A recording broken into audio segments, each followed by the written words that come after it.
Yeah G P T I کے کچھ لوگ پکڑے گئے ہیں جنہوں نے دھاندلی کر رہے تھے، تو یہ نوشین افتخار مسلم لیگ نون کی جو ہے وہ پریس کانفرنس کر رہی ہے اور انہوں نے یہ کہا ہے کہ جناب میں نے یہ خط لکھا تھا پہلے اس کو الیکشن کمیشن کو کہ یہ جعلی ووٹ ڈالیں گے، تو اب جو ہے انہوں نے وہ 2 polling station P T I نے جعلی ووٹ کاسٹ کیے نوشین افتخار کا۔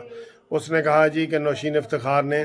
کہ مجھے یہ پتہ چلا ہے تقریباً 100 پولنگ سٹیشن پہ یہ ان کو ہدایات دی گئی ہیں حکومت کی طرف سے کہ یہاں پہ آپ نے ان پولنگ سٹیشن پہ دھاندلی کرنی ہے، اور یہ پہلے میں نے خط لکھ دیا تھا، تو اب جو ہے وہ میں بیان بھی دے رہی ہوں، اور وہ پکڑے بھی گئے ہیں لوگ جو جعلی ووٹ کاسٹ کر رہے تھے نا، وہ پی ٹی آئی کے کچھ لوگ وہ پکڑے گئے ہیں۔ یہ بالکل آپ کو تازہ ترین ہم بتا رہے ہیں اس وقت جو یہ کیا ہے، اور یہ جو ہے نا یہ فردوس عاشقوان بھی کچھ کہہ رہی ہے، سنیں آپ۔ الیکشن ہو رہا ہے، اس کے اندر جو ہے حکومت وقت جو ہے جو وزیر اعظم کا نعرہ تھا کہ ہم نظام کو بدلیں گے،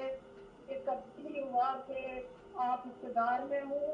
آپ کے پاس ہر طرح کا اختیار ہو، لیکن آپ وسائل رکھتے ہوئے بھی الیکشن کے اندر کسی قسم کی کوئی جو ہے انٹرفیرنس نہ کرے۔ تو یہ بدلتے ہوئے پاکستان کی طرف جو ہے اہم ترین قدم ہے کہ اس وقت جو ہے وزیر اعظم عمران خان کا جو نعرہ ہے کہ میں نے طوفانہ بنایا، تو دھاندلی تو سر اس حکومت نے کرنی ہے، کیونکہ یہ دھاندلی کی پیداوار ہے، اور انہوں نے موقع سے بندے گرفتار کرائے ہیں۔ نوشین افتخار نے موقع سے بندے گرفتار کرائے ہیں، جو انہوں نے بتایا ہے کہ یہ دیکھیں جی 2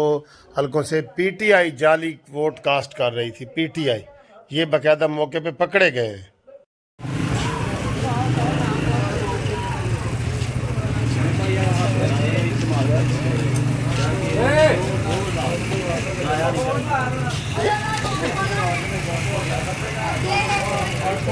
شرم نہیں آتی آپ کو؟ باہر کیا ہماری ذرا مجھے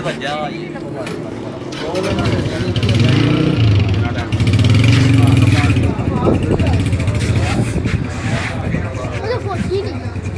فوجی ہوتا نہیں، فوجی بھی پولیس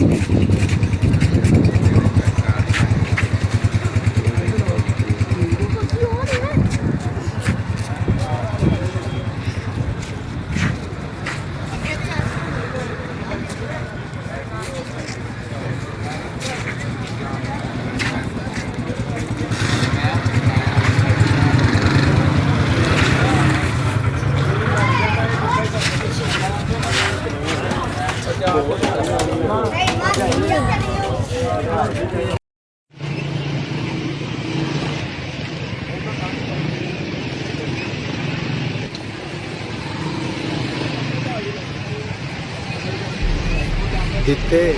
ਹੋਏ ਦਿੱਤੇ ਇਹ ਆ ਤੇਰੇ ਰੇਲੂ ਕੱਟੇ ਇਮਰਾਨ ਖਾਨ ਦਾ ਪਾਕਿਸਤਾਨ ਸਹੀ ਹੈ। ਇਹ ਡਸਕੇ ਵਿੱਚ ਇਲੈਕਸ਼ਨ ਵੀ ਹੁੰਦੇ ਹੀ ਤੇ ਕੋਲ ਟਰੱਕ ਆਟੇ ਦਾ ਖਿਲਾਏ ਨਹੀਂ